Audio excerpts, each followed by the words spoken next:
आखिर में जो अहम मामला कल पेश किया गया कौमी असेंबली में, जो पीक अमेंडमेंट बिल है, आज पास भी जल्दबाजी में उसे कर दिया गया।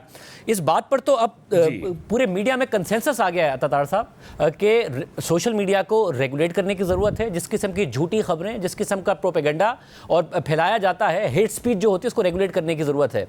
अब जब इस बात का कंसेंसस हो गया था तो इंगेज करके एक कंसेंसस डॉक्यूमेंट बनाने में क्या हर्ज था? क्योंकि मैं आपकी प्रेस कॉन्फ्रेंस देख रहा था, आपने तो खुद ने माना कि बेहतर होता कि कंसल्टेशन हो जाती। तो क्या हुकूमत ने खुद किया या जिन्होंने कराना था उन्होंने करा लिया और हुकूमत को करना पड़ा? नहीं, कतई नहीं जी। देखिए, हुकूमत की पूरी ओनरशिप है, ये हुकूमत ने खुद किया और हुकूमत के तमाम जो हमारी मिनिस्ट्रीज जो इसको डील कर रही थी वो ऑन बोर्ड थी। देखिए, मेरी कोताही ज़रूर है। मैं एज मिनिस्टर इन्फॉर्मेशन की मानता हूँ कि मुझे बहुत पहले जितनी बॉडीज़ हैं, PBA, amend, CPNE, APNS, PFUJ, NPC, सबको ऑन बोर्ड करना चाहिए था और हमारी कुछ कंसल्टेशन चल भी रही थी। PBA से में हमारी बात हुई इस पे, मेरी PFUJ से भी बात हुई। मगर देखिए, अभी ये सेनेट में आना है, ये भी सेनेट में नहीं आया। मैं तो आज भी जॉइंट एक्शन कमेटी को कहा कि इस पे बात कर लेते हैं और इसमें कोई ऐसी चीज़ नहीं है जो वर्किंग जर्नलिस्ट के ख़िलाफ़ हो या वर्किंग जर्नलिस्ट को टारगेट करती हो।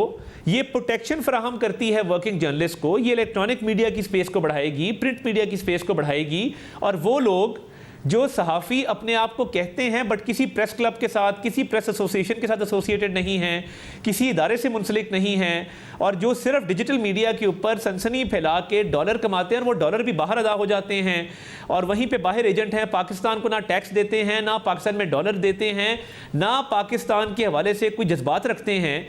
एडिटोरियल कंट्रोल है तो अखबारात पे है, उनकी ऑलरेडी एक कोड ऑफ कॉन्डक्ट मौजूद है। एडिटोरियल कंट्रोल है तो वो पेमरा के थ्रू इलेक्ट्रॉनिक मीडिया के ऊपर है।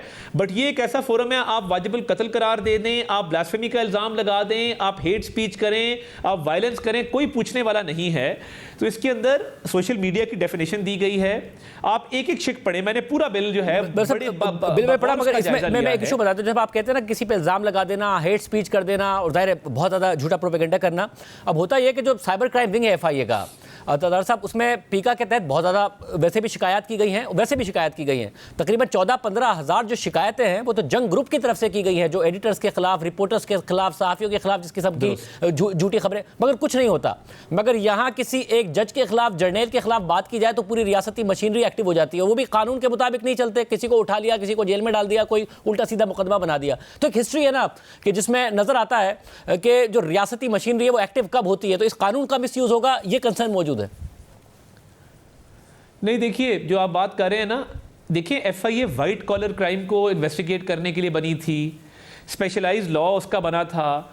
अब ये जो साइबर क्राइम को डील करने के लिए 2 बॉडीज़ तजवीज़ की गई हैं, इसीलिए की गई हैं कि हर किसी को वो एक्सेस जो है वो अवेलेबल होगा। एक national cyber crime investigation agency जो FIA की जगह लेगी as far as cyber crime is concerned, और दूसरा डिजिटल राइट्स प्रोटेक्शन अथॉरिटी। ये चाइल्ड पोर्नोग्राफी से लेके, डीप फेक से लेके, मिस इन्फॉर्मेशन तक हर चीज़ को डील करेगी।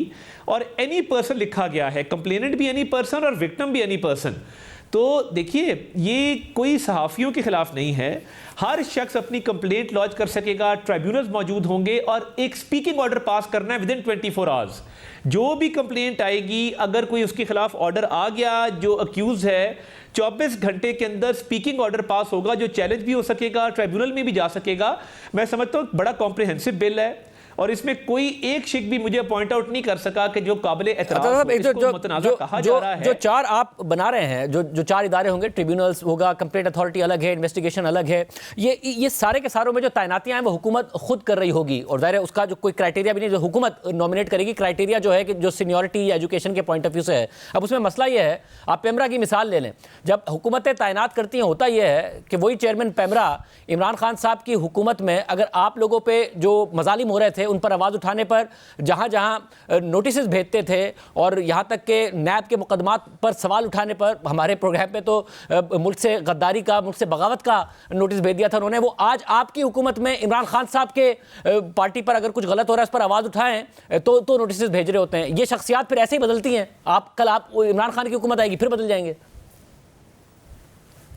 देखिए, एक तो पेमरा की अथॉरिटी मौजूद है, काउंसिल ऑफ कंप्लेंट्स मौजूद है, पेमरा का एग्जीक्यूटिव मेंबर मौजूद है और अथॉरिटी मेंबर्स में PBA से, PFUJ से मेंबर लिए जाते हैं। ये अगर आपने बिल पढ़ा हो, इसमें एक क्लॉज है अवाम के सामने भी कल रखा है पूरा। प्रोटेक्शन अथॉरिटी का एक मेंबर है जो वर्किंग जर्नलिस्ट होगा, जिसका पेशावराना करियर होगा जर्नलिज्म के अंदर, और वर्किंग जर्नलिस्ट में से associated with press club, associated with press associations, एक शख्स उसका भी लिया जाएगा as a member of this authority. तो मैं समझता हूं कि ये बड़ा बैलेंस होगा। इसमें भी बायसनेस का तासुर आता है ना। या तो आप कह दीजिए कि पीएफयूजे का सदर होगा या पीएफयूजे का सेक्रेटरी होगा, ताकि हुकूमत के पास वो चूज करने की अथॉरिटी ना हो ना कि कौन सा सहाफी होगा कि क्या होगा। जो मुख्तलिफ इदारों से जब आप लोगों को पिक एंड चूज करें तो आप कहते हैं कि ये आपकी बात में वजन है, आपकी बात में वजन है बिल्कुल। जिस तरह पेमरा में पीएफयूजे वाले बैठते हैं और जो अभी बन रहा है जर्नलिस्ट प्रोटेक्शन एक्ट के तहत जो कमीशन बन रहा है उसमें भी पीएफयूजे की नुमाइंदगी है, तो इस पे बातचीत की जा सकती है। मगर मैं समझता हूँ कि वर्किंग जर्नलिस्ट वो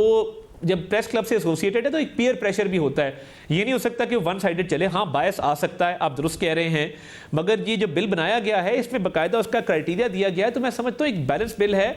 मगर obviously there always room for improvement. मैं आज भी आपके शो के तवसत से जॉइंट एक्शन कमेटी को कहूँगा कि सेनेट में आने से पहले कल बैठ जाए और मजीद अपने इस पे मशवरे दें। इवन जो रूल्स बनाए जाएंगे उस पर हम तमाम बॉडीज को ऑन बोर्ड करेंगे। अभी बड़ी गुंजाइश है कि इस साइबर क्राइम इन्वेस्टिगेशन एजेंसी के रूल्स बनने हैं, डिजिटल राइट प्रोटेक्शन अथॉरिटी के रूल्स बनने हैं, ट्राइब्यूनल्स के बनने हैं, तो उसमें बड़ी सरासिल गुफ्तगू हो सकती है और होनी चाहिए। वैसे अब क्योंकि आप बात कर रहे हैं अवाम को तहफ़्फ़ुज़ देने की, अभी तक देखा यह गया है जो भी कानून साजी की गई है गुज़िश्ता बरसों में, सिर्फ आपकी हुकूमत में नहीं उससे पहले भी, कि अवाम वोट देकर भेजते हैं अपने नुमाइंदों को कि वो उनका तहफ़्फ़ुज़ करेंगे।